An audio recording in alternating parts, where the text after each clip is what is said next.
En esta oportunidad vamos a continuar estudiando la Biblia y el tema que hoy tenemos es la Biblia, el canon. Ese es el tema de hoy. Vamos a hablar acerca del canon de la Biblia. Y para eso vamos a leer en 2 de Pedro capítulo 1, el versículo número 21, que será el texto base que utilizaremos para la enseñanza de esta oportunidad. Dice la Biblia en 2 de Pedro capítulo 1, versículo 21, porque nunca la profecía fue traída por voluntad humana, sino que los santos hombres de Dios hablaron siendo inspirados por el Espíritu Santo. Amén. Si recordarán un poco, hemos venido hablando acerca de una serie de temas relacionados con bibliología y ya vimos algunos temas relacionados con las pruebas o evidencias que validan que realmente la Biblia es la palabra de Dios, que la Biblia es un libro inspirado por Dios, que si bien es cierto fue escrito por hombres, pero el Espíritu Santo los inspiró para escribir lo que hoy tenemos en 66 libros. Sin embargo, es importante entender que durante este proceso en el que se escribió la Biblia, también hubieron otras obras que tanto los judíos como en el tiempo de la iglesia cristiana primitiva se elaboraron. Obras que alguien podría llegar a pensar si realmente también hubieron otros libros que Dios inspiró aparte de esos y que quedaron fuera de la Biblia o que no conocemos. Y es por eso que en bibliología se utiliza un término técnico para referirse a todos aquellos libros que son inspirados por Dios. Y esa es la palabra canon y es de lo que queremos hablar en esta noche. Ahora, definitivamente, hoy por hoy nosotros podemos sentirnos felices porque nuestra Biblia es una colección de 66 libros que fueron inspirados por Dios. Ya que, si bien es cierto, fueron hombres los que escribieron este libro, pero ellos fueron inspirados por el Espíritu Santo. Así dice 2 de Pedro 1:21, el versículo que leímos al principio, que esta profecía o estos libros no fueron traídos por voluntad humana, sino que los santos hombres de Dios que las escribieron hablaron siendo inspirados por el Espíritu Santo. Sin embargo, es importante que todos nosotros comprendamos que fuera de estos libros no hay otros libros que son inspirados por Dios. Y de ahí que nace este concepto que hoy por hoy se maneja en teología, que es el concepto del canon bíblico. Pero ¿qué significa en sí el canon? Bueno, si consideramos el significado etimológico de la palabra canon se traduce o es una palabra griega que también se pronuncia canon en su idioma original. Y la palabra canon significa una caña o una vara larga que se utilizaba en los tiempos antiguos por los albañiles y carpinteros para medir. Prácticamente eso era un canon, era una caña, imagínense una caña o una vara larga de cierta medida estándar que se utilizaba tanto en los trabajos que hacían los albañiles o los carpinteros para medir las cosas. Era una especie de metro, lo que nosotros hoy conocemos como el famoso metro, y se utilizaba precisamente para eso, para medir las cosas. De hecho, en la Biblia encontramos algunas referencias a esta caña que se utilizaba para medir. Por ejemplo, en Ezequiel 43 dice: me llevó allí y aquí un varón cuyo aspecto era como aspecto de bronce y tenía un cordel de lino en su mano y una caña de medir, y él estaba a la puerta. Si dan cuenta, aquí este varón tenía una caña de medir. También vemos este concepto en Apocalipsis 21:15. Dice: el que hablaba conmigo tenía una caña de medir, de oro para medir la ciudad, sus puertas y sus muros. Así que definitivamente en aquel entonces esta palabra de origen griego, canon, hacía referencia a una caña que no era más que una vara larga que tenía cierta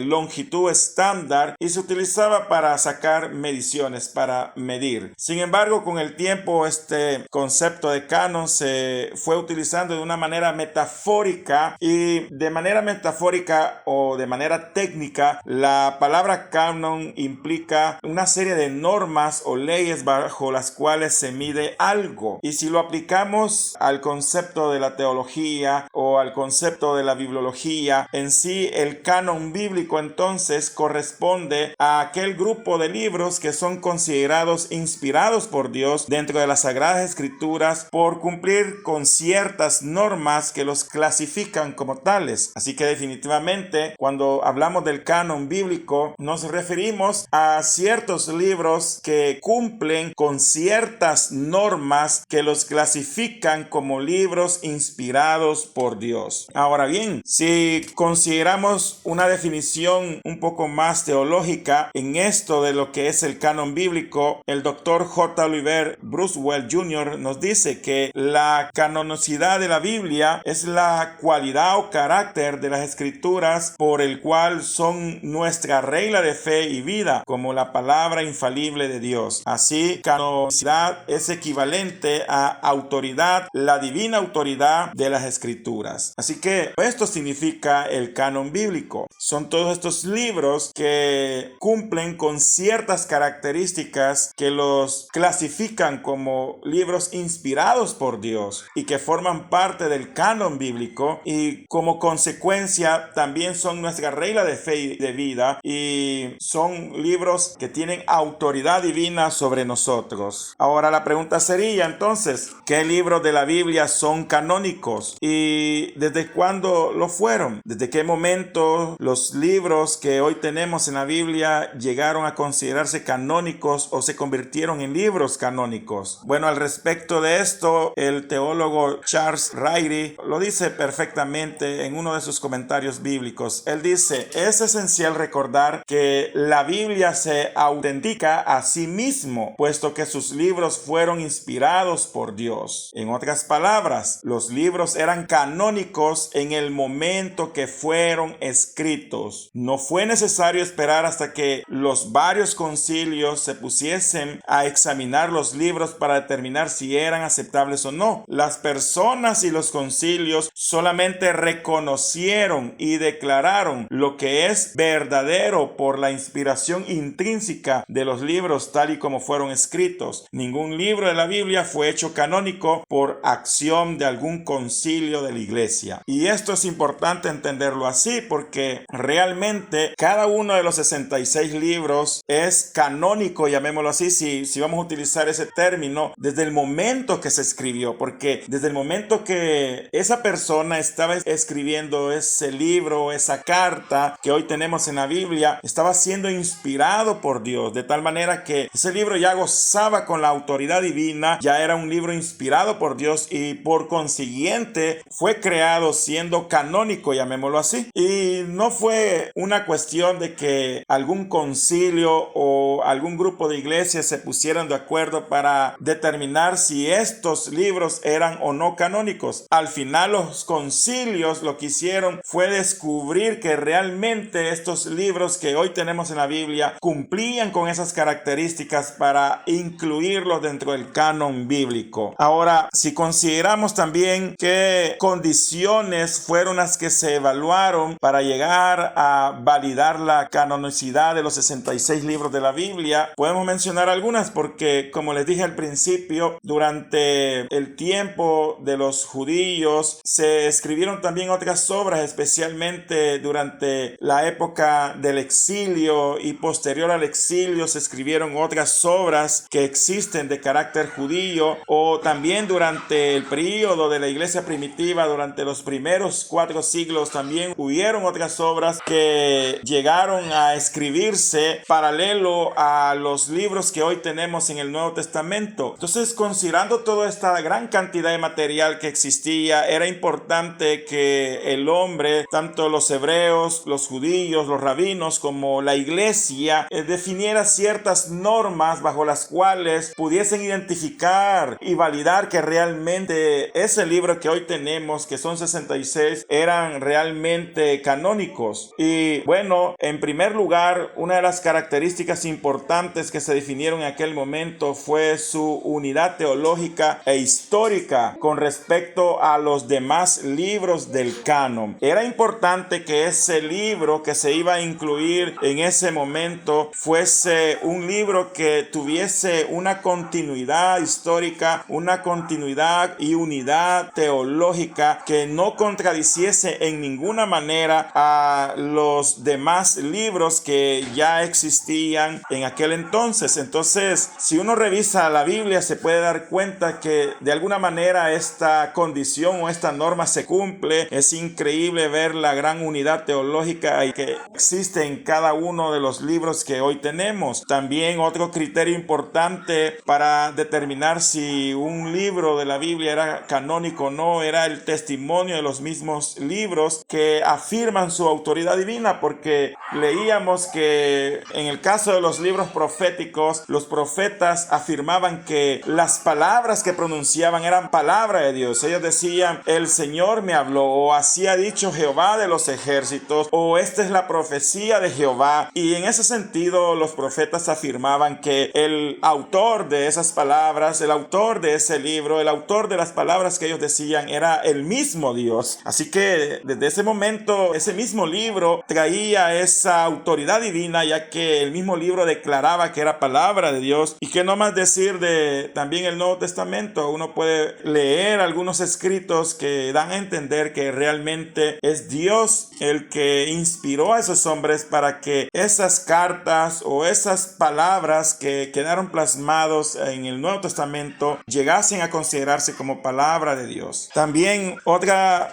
norma importante o característica que estos libros debían tener era el reconocimiento profético o apostólico del autor. Bueno, definitivamente nadie podía dudar en aquel entonces que los 5 libros del Pentateuco, los 5 libros de la ley, eran inspirados por Dios porque fueron dados por el mismo Moisés. Moisés, que fue el autor de los 5 libros y fue el hombre que Dios usó para transmitir esa ley a Israel. En ningún momento Israel puso en tela de juicio que esos 5 libros eran inspirados por Dios. Así que era importante entender quién era el autor de ese libro para reconocer el carácter profético. Y cuando digo carácter profético me refiero a la persona que los escribió. Moisés fue considerado como un gran profeta. Tenemos a Josué, y así se evaluaba quién era el autor de cada uno de ellos. De igual manera, en el Nuevo Testamento se consideraba el reconocimiento apostólico del autor. Por ejemplo, Mateo, que fue uno de los 12 apóstoles y él escribió su evangelio, todos consideraban que por ser un apóstol él tenía esa autoridad de parte de Dios para escribir ese evangelio. O también tenemos otros casos donde otros autores que no fueron apóstoles pero que gozaban del reconocimiento apostólico, Dios les dio cierta autoridad para también escribir sus propios libros, sus propias cartas, sus propios evangelios, como en el caso de Marcos o Lucas, por decir algo. Otro dato importante que se consideraba en aquel entonces era la fecha de composición, porque en el caso de los libros del Antiguo Testamento se consideraban hasta el tiempo de Malaquías, ya que después de Malaquías los mismos judíos sabían que la actividad profética había cesado, y aunque hubieron otros libros que se escribieron en ese periodo, jamás llegaron a considerarse como inspirados por Dios, porque todos sabían que después de Malaquías no hubo más actividad profética. O en el caso del Nuevo Testamento, todos sabían que los primeros libros inspirados por Dios se escribieron durante los primeros 2 siglos, y después de eso ya no se esperaba que pudiese haber más. O incluso la aceptación general de la comunidad israelita o de la iglesia cristiana era considerado como otra evidencia más de que esos libros realmente eran inspirados por Dios y por tanto tenían que formar parte del canon bíblico. Pero ¿cómo fue que todo esto se dio? ¿Cómo fue que el canon se fue formando? ¿Cómo se formó primero el canon de la Biblia hebrea y cómo se dio paso para que se formase también el canon del Nuevo Testamento? Consideremos estos temas por separado. En primer lugar, veamos el canon del Antiguo Testamento. Y realmente fue en el concilio de Jamnia, y se procuraron en ese momento evaluar y validar la inspiración divina de estos libros, siendo los libros de Esther, Eclesiastés y Cantar de los Cantares aquellos libros cuya canonicidad más se discutió. Pero cuenta la tradición que fue en el concilio de Jamnia que estos judíos, estos rabinos se reunieron y comenzaron a evaluar todos los libros que ellos tenían, que por años y siglos se habían conservado, y comenzaron a evaluar las características letras que cada uno de ellos tenía, quién era su autor, el año en el que se escribió, con el fin de llegar a determinar si esos libros los iban a incluir dentro del canon de ellos. Y los libros que más dificultad tuvieron para entrar al canon hebreo fueron el libro de Esther, el libro de Eclesiastés y Cantar de los Cantares. El libro de Esther posiblemente porque en el libro de Esther no se menciona el nombre de Dios, ni la palabra Dios aparece, ni la palabra oración. Lo único que aparece es la palabra ayuno. Lejos de eso no encontramos otra palabra de este tipo que les he dicho. Sin embargo, la providencia divina de Dios, la autoridad de Dios está palpable a lo largo de todo el libro. La dependencia de estos hombres de Dios y esta mujer Esther de Dios también se deja ver a lo largo del libro, a pesar de que no se menciona la palabra Dios. Es increíble. Y no solo eso, sino que también en este libro se instituye una fiesta muy importante que los judíos celebran hasta el día de hoy, que es la fiesta del Purim. Así que definitivamente al final los judíos de este tiempo del concilio de Jamnia decidieron introducir este libro dentro del canon hebreo. También introducieron el libro de Eclesiastés y el libro de Cantar de los Cantares, dos libros poéticos, y al final llegaron al consenso de incluir todos los libros que hoy por hoy nosotros tenemos en el Antiguo Testamento de nuestras Biblias cristianas que usamos. Ahora, fue en este momento que nació la división ya formal del canon hebreo. Si bien es cierto, Esdras había, según la tradición, dado pasos para que esto se formase, ya que él se encargó de recopilar los libros que existían después del exilio babilónico y de alguna manera dio un tipo de clasificación, pero fue finalmente hasta este momento que la división del canon hebreo nació, y así nació el famoso Tanaj.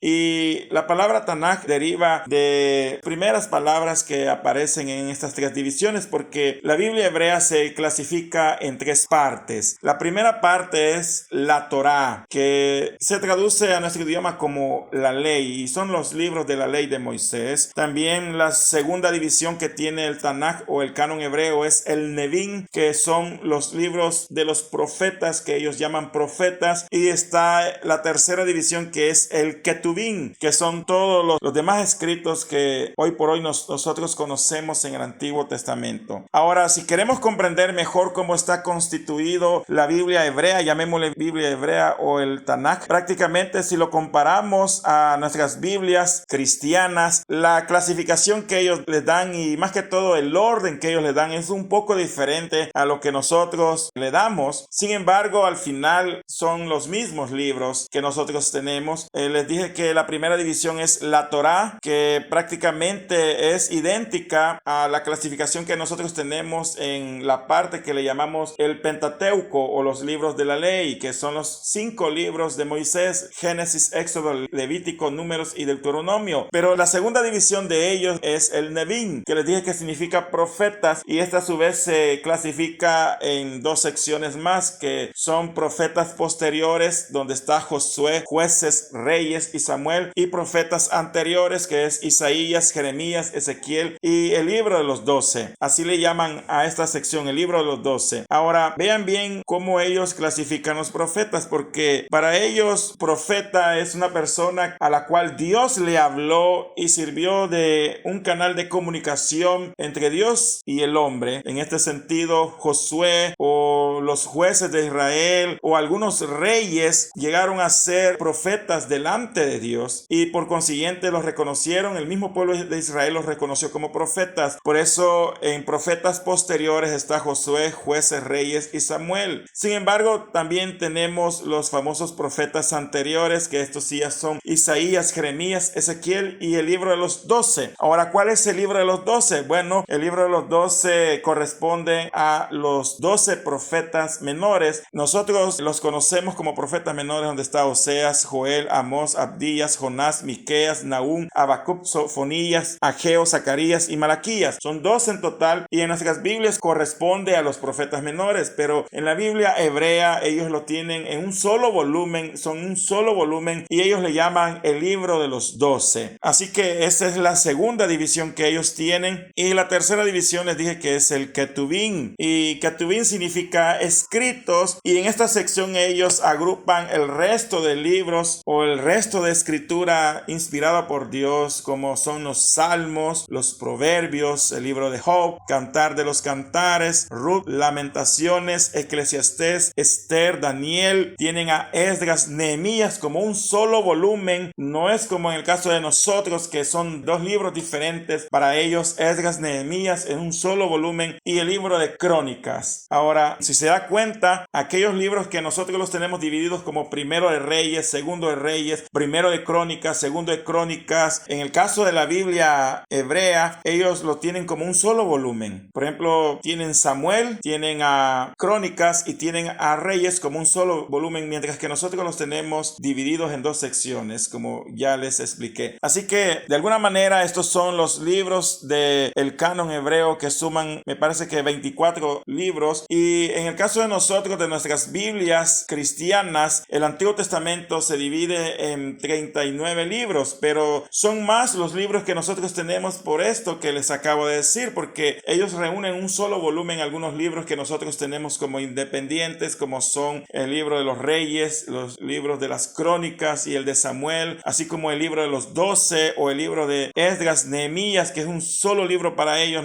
Nosotros los tenemos totalmente separados, y por eso nosotros tenemos más libros que ellos, pero al final es la misma Biblia que usamos, el mismo contenido, solo con que tiene una clasificación diferente. Ahora es interesante ver también cómo Jesús confirmó el canon hebreo, porque Jesús de alguna manera habló de los libros del Antiguo Testamento, dándole validez al canon hebreo, y también nos habló de las divisiones o del orden de cómo ellos lo tenían estructurado. Por ejemplo, si leemos Lucas capítulo 24 versículo 44, ahí leemos las palabras de Jesús. Él había resucitado ya, y estas palabras se las dirigió a sus discípulos y les dijo: estas son las palabras que os hablé estando aún con vosotros, que era necesario que se cumpliese todo lo que está escrito de mí en la ley de Moisés, en los profetas y en los salmos. Ahora es interesante ver aquí cómo Jesús menciona que todo lo que había acontecido era necesario que pasase para que se cumpliese lo que estaba escrito en las escrituras del Antiguo Testamento, y da las divisiones del Antiguo Testamento que los hebreos tenían. Él dice todo lo que estaba escrito de él en la ley de Moisés, y ahí tenemos la primera división de la Biblia hebrea, que es la Torá, en los profetas, que es Nevín, y en los salmos. Y cuando se utiliza la palabra salmos, no se está refiriendo solo a los salmos que nosotros conocemos, sino que se está refiriendo realmente a todos los escritos que están incluidos en el Ketubín. Así que, si usted se fija, aquí Jesús les estaba diciendo a los judíos que entendían perfectamente que el Tanaj estaba dividido en la Torá, Nevín, Ketubín. Jesús viene y ratifica estas divisiones, y ratifica de esta forma el contenido completo de todos los libros del Antiguo Testamento que ellos tenían en aquel entonces. Ahora, no solo eso, también vemos otro ejemplo de cómo de alguna manera también Jesús ratificó no solo la clasificación y el contenido de toda la Biblia hebrea, sino que también el orden, porque allá en Lucas 11:51 dice: desde la sangre de Abel hasta la sangre de Zacarías, que murió entre el altar y el templo, sí, os digo que será demandada de esta generación. Aquí está condenando a esa generación perversa, a esos judíos malos, a esos líderes religiosos de los judíos que eran muy malos, y él les dice que la sangre de todos los mártires que se había derramado en el Antiguo Testamento recibiría su justa retribución. No sería en vano toda esa sangre que se perdió, y que serían castigados ellos de tal manera que desde el primer mártir hasta el último del Antiguo Testamento, todos ellos llegarían a recibir de parte de Dios la justicia, y esos hombres perversos, esas generaciones perversas, sobre ellos recaería su sangre. Pero viene Jesús, y para decir que la sangre de todos los justos del Antiguo Testamento sería demandada de parte de Dios, él viene y dice que desde la sangre de Abel, y si vemos dónde está la historia de Abel, vemos que la historia de Abel se encuentra en el libro de Génesis, y dice que desde la sangre de Abel, que está allá en el libro de Génesis, y ciertamente Abel fue el primer justo en morir, y desde la sangre de Abel, que se encuentra relatado en el libro de Génesis, hasta la sangre de Zacarías, dice que murió entre el altar y el templo. Y la historia de Zacarías Isaías, que fue un profeta, se encuentra en el libro de las Crónicas. Ahora, de esta forma viene Jesús y les dice, desde el primer mártir que aparece en el Antiguo Testamento que muere, que es Abel, y que aparece en el libro de Génesis, que es el primer libro de la clasificación de la Biblia hebrea, hasta el último mártir del Antiguo Testamento que aparece en el último de los libros en la división del Antiguo Testamento. La sangre de todos ellos será demandada a esa generación perversa. Y si usted ve en este cuadro que yo les tengo aquí, pueden corroborar que realmente el primer libro en la división de la Biblia hebrea es el libro de Génesis, y el último libro en la división que ellos tienen es el libro de Crónicas. Así que definitivamente Jesús también tenía bien en mente cómo los judíos habían llegado a clasificar la Biblia. Ahora, si hablamos acerca del canon del Nuevo Testamento, sabemos que la misma Escritura nos enseña que toda la palabra de Dios es inspirada por el Espíritu Santo. Esto de acuerdo a 2 Timoteo capítulo 3, versículos 16 al 17. Sin embargo, ¿cómo es que estos libros o las cartas y todo lo que hoy conocemos llegaron a considerarse como libros inspirados por Dios? Bueno, en primer lugar, los mismos apóstoles elevaron sus escritos a inspirados por Dios. Uno lee, por ejemplo, 2 de Pedro capítulo 3, versículo 15 al 16, que dice: como también nuestro amado hermano Pablo, según la sabiduría que le ha sido dada, os ha escrito casi en todas sus epístolas, hablando en ellas estas cosas, entre las cuales hay algunas difíciles de entender, las cuales los indoctos e inconstantes tuercen, como también las otras escrituras para su propia perdición. Si nos damos cuenta, aquí el apóstol Pedro está hablando de los escritos de nuestro hermano Pablo, del apóstol Pablo. Él reconocía la autoridad apostólica de Pablo y decía que en sus escritos habían cosas que eran muy difíciles de entender, y que estas cosas difíciles luego venían los indoctos e inconstantes y torcían para su propia perdición, como también, y oiga bien, como también torcían las otras escrituras. Entonces, de alguna manera, Pedro con estas palabras está dando a entender que los escritos de Pablo eran equivalentes a los otros escritos o las otras escrituras inspiradas por Dios que estos hombres torcían para perderse. Así que aquí se nos está diciendo que definitivamente las cartas que Pablo había hecho eran consideradas inspiradas por Dios. Así que la misma Biblia da testimonio de la autoridad divina que ellas tenían. Y así como por ejemplo 2 de Timoteo 3 del versículo 16 al 17, que también confirma que estas palabras eran inspiradas por Dios. Aparte de eso, también tenemos el testimonio de los padres de la iglesia primitiva. Hubieron durante los primeros 2 siglos y también el tercero hombres que llegaron a considerarse como los padres de la iglesia primitiva. La mayoría de ellos conocieron a los apóstoles y algunos de ellos fueron instruidos directamente por los mismos apóstoles, y a la muerte de ellos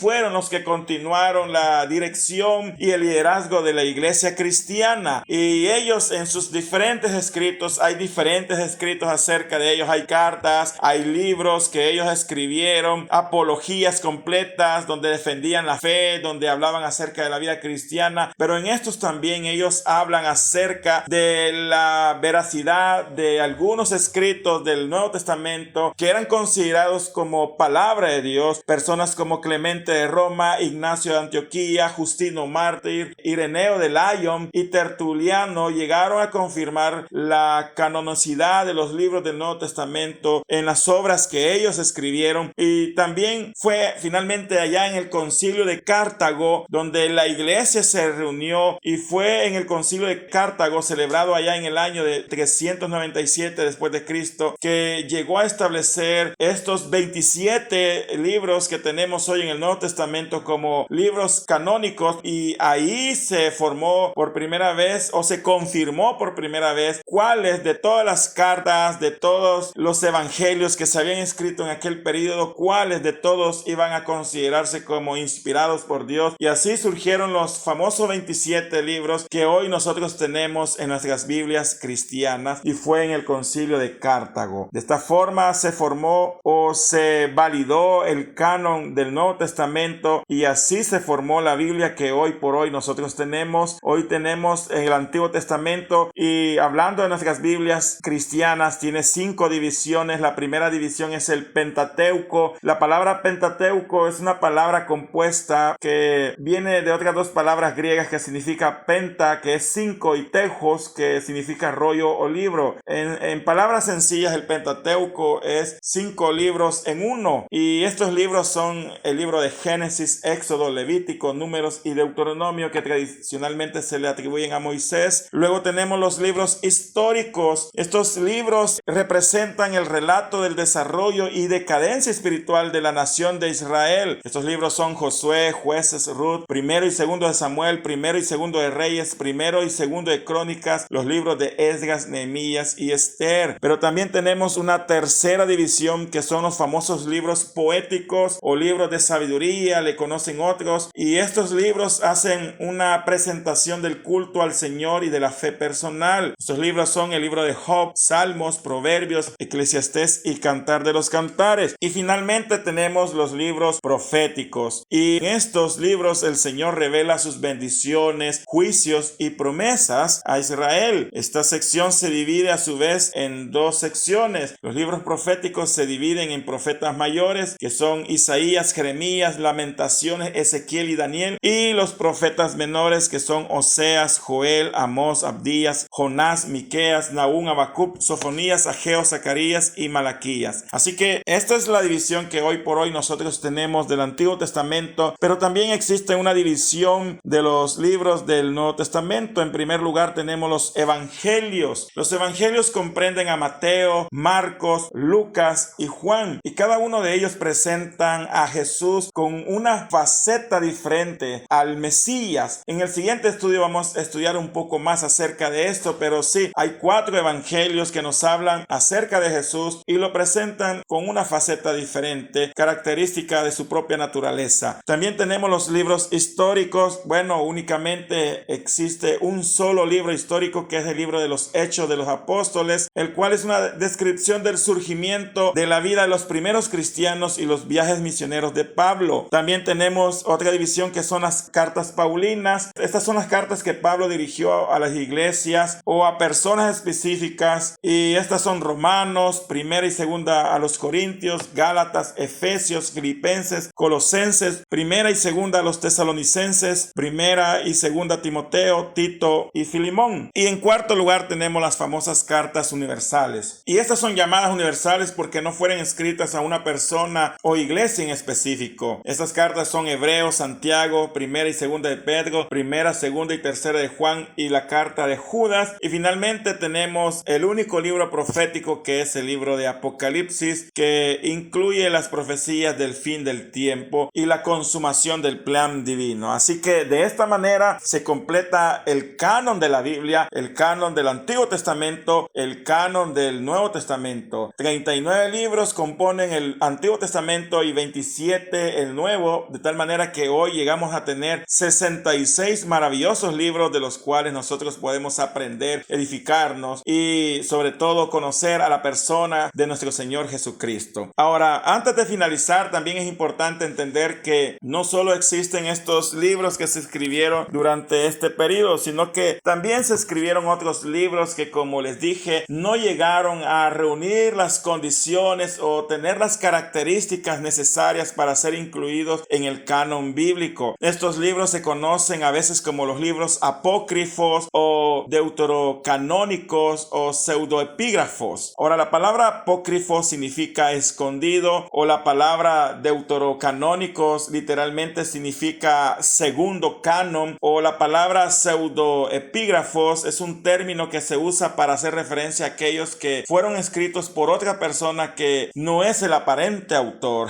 Son falsos autores, si lo queremos decir de forma literal. Ahora, los libros apócrifos no han sido considerados como canónicos ni por los judíos ni por la iglesia protestante, y algunas razones por las cuales no se consideran como inspirados por Dios y dignos de ser considerados como parte del canon bíblico. En primer lugar, es por la inexactitud histórica y los anacronismos históricos históricos y geográficos que tiene. Si uno lee estos libros, se va a dar cuenta que existen varios errores de precisión histórica o anacronismos históricos o errores históricos y geográficos en ello, mientras que la Biblia no los posee, o los 66 libros que tenemos en la Biblia no los posee. También enseñan prácticas que están en desacuerdo con la Biblia. También su calidad literaria es inferior al no guardar una armonía con los escritos inspirados, y el carácter del poder profético y autoritativo que los 66 libros de la Biblia tienen no están presentes en estos. Así que estas son algunas razones por las cuales no se consideran estos libros como inspirados por Dios. Ahora, si seguimos considerando este tema de los libros apócrifos, podríamos preguntarnos, ¿realmente son malos los libros apócrifos? ¿Es malo leerlos? Bueno, pues la verdad que algunos contienen herejías respecto a la persona de Jesús. Definitivamente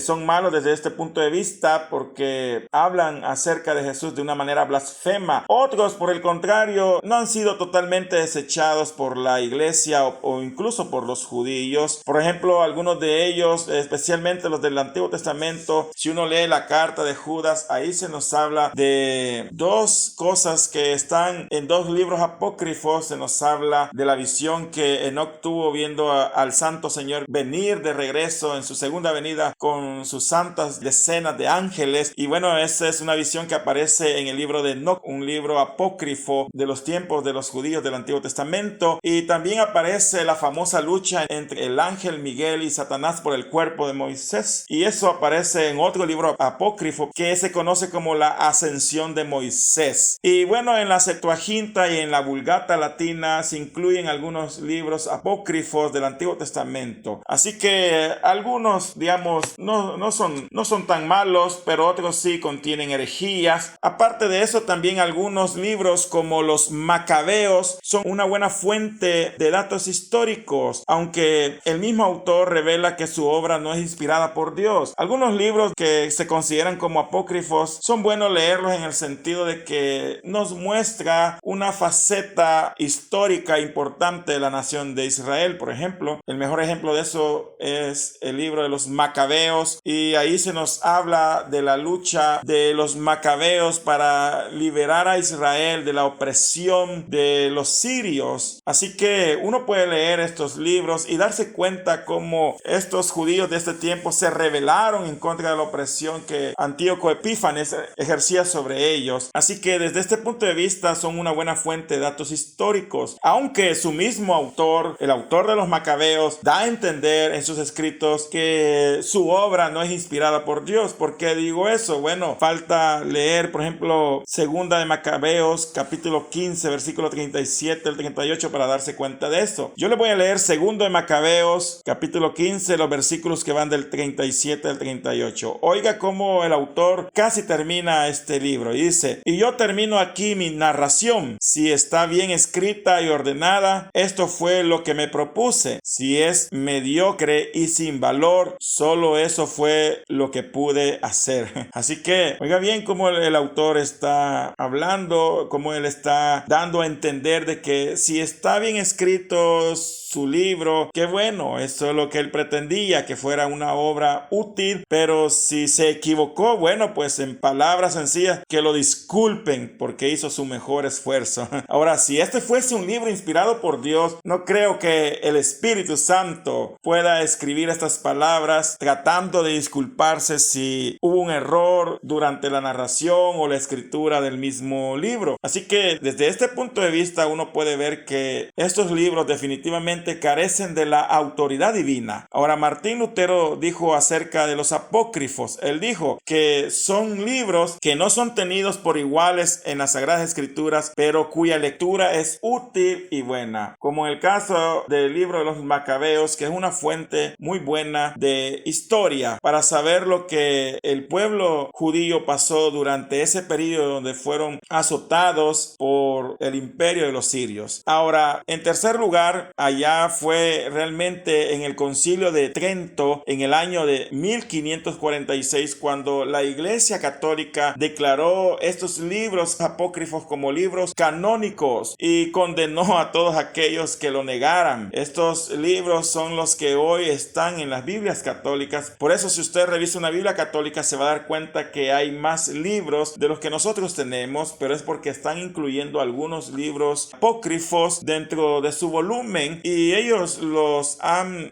clasificado como libros canónicos, y lo hicieron allá en el Concilio de Trento en 1546. Sin embargo, tanto los judíos como la iglesia cristiana no los considera como inspirados por Dios, y por eso nosotros no tenemos esos libros dentro del canon bíblico, y también los judíos no los consideran, esos libros apócrifos del Antiguo Testamento no los consideran dentro del volumen de su Biblia hebrea, como ya lo vimos anteriormente. Ahora, si uno comienza a revisar qué clase de libros existen, la verdad que hay muchos. En el Antiguo Testamento, por ejemplo, todos estos libros apócrifos, la mayoría fue escrito durante el tiempo del exilio y el período intertestamentario, y hay libros que, por ejemplo, existen y que son considerados como apócrifos, como primero y segundo de Esdras, el libro de Tobías, Judith, adiciones a Esther, Eclesiástico, que es diferente a Eclesiastés, el libro de Baruch, las oraciones de Azarías y el cántico de los tres jóvenes, tenemos Susana, tenemos Bel y el dragón, la oración de Manasés, Macabeos y el libro de Enoc. Todos estos libros son libros que se escribieron durante este periodo, pero no son considerados como libros inspirados por Dios. Algunos son libros completos, otros son adiciones, como aquí dice, por ejemplo, dice adiciones a Esther, significa que hay otros versículos que se le han agregado a este libro. O tenemos, por ejemplo, la famosa oración de Manasés, que hace referencia a el momento cuando Manasés, después que es por sus pecados, es condenado por Dios, el juicio de Dios lo alcanza y sus enemigos lo llevan cautivo a Babilonia y es echado a una cárcel, y ahí en los libros inspirados por Dios se nos dice que él se humilló delante de Dios y Dios tuvo compasión de él y lo restauró a su reino. Sin embargo, solo eso se nos dice, pero en esta oración de Manasés que aparece ahí se nos detalla el tipo de oración que él hizo. Ahora, todo esto que les estoy diciendo son libros apócrifos. Cada uno puede decidir si va a invertir tiempo en leerlos, pero al final no son libros inspirados por Dios. De igual manera, en el Nuevo Testamento existe una infinidad, un número mayor que incluso de los que existen en el Antiguo Testamento de literatura apócrifa. En primer lugar, existe cierta literatura que sí tiene cierta importancia porque de alguna manera nos dan a conocer las costumbres, creencias y vida de la iglesia primitiva. Tenemos la literatura patrística, se le conoce. Algunos de ellos fueron escritos utilizados por los padres de la iglesia primitiva para la enseñanza de los dichos de Jesús y las virtudes cristianas, las cuales no alcanzaron el nivel de libros canónicos del Nuevo Testamento, pero de alguna manera poseen cierto prestigio, cierta importancia al momento de estudiar la historia de la iglesia primitiva. Tenemos el famoso Pastor de Hermas, por ejemplo, que se compone de 5 visiones de género apocalíptico y 12 mandatos y 10 parábolas. También tenemos la famosa Didaje, o la enseñanza de los 12 apóstoles, que contiene la enseñanza de los 12 apóstoles referente a su vida en comunidad, culto y principios cristianos. Entonces, desde este punto de vista, esta literatura patrística es importante, pero también tenemos literatura apócrifa. Existen muchos evangelios apócrifos, existen hechos apócrifos. No solo existen los hechos de los apóstoles, sino que existen los hechos de Pedro, los hechos de Juan, los hechos de Bernabé, y así una serie de hechos apócrifos. Tenemos un sinfín de epístolas apócrifas, aparte de las epístolas que conocemos. También existen otras, y no solo existe un solo apocalipsis, sino que también existen muchos apocalipsis apócrifos, que hoy por hoy toda esta literatura no se considera en ningún momento inspirada por Dios. Así que les dejo este dato para que sepan que no solo se escribieron los libros del Nuevo Testamento o del Antiguo Testamento, sino que también surgieron otros libros, otras obras que no llegaron a clasificar o no llegaron a reunir las características que definen a aquellos escritos que verdaderamente fueron inspirados por Dios y que hoy por hoy tenemos en los 66 libros de la Biblia. Finalmente, Dwight L. Moody dijo: lo que necesitamos hoy son hombres que crean en la Biblia, desde la corona de sus cabezas hasta las plantas de sus pies, que crean en toda ella, las cosas que entiendan y las cosas que no entiendan. entiendan. Nosotros de igual manera debemos creer en la palabra de Dios, debemos creer en la Biblia porque es la palabra inspirada por Dios, es la misma voz de Dios, es el mismo Dios que nos habla a nosotros por medio de sus escrituras. Y hoy por hoy nosotros tenemos la gran bendición de poseer este maravilloso libro, estos 66 libros, a través de los cuales podemos conocer a Cristo, podemos conocer la situación terrible de nuestro pecado, pero también podemos conocer que hay esperanza para nosotros. Y esa esperanza se llama Cristo Jesús, y podemos conocer su sacrificio vicario, podemos conocer el camino de salvación por medio de la fe en Jesús. Y en fin, la Biblia nos enseña cómo vivir de acuerdo a la voluntad de Dios hasta llegar a la patria celestial. Hoy por hoy, démosle gracias a Dios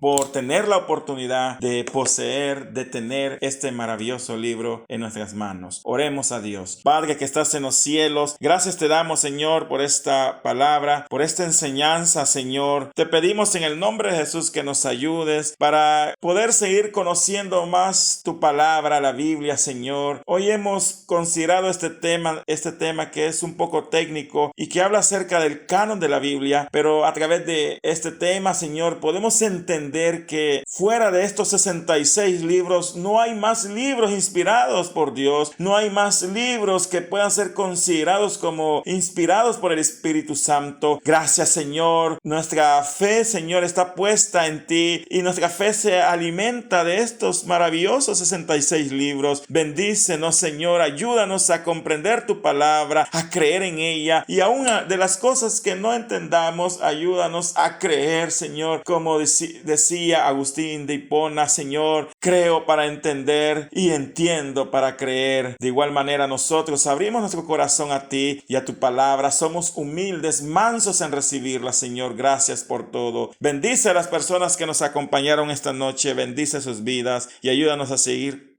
aprendiendo más de ti. En el nombre de Jesús oramos. Amén y amén.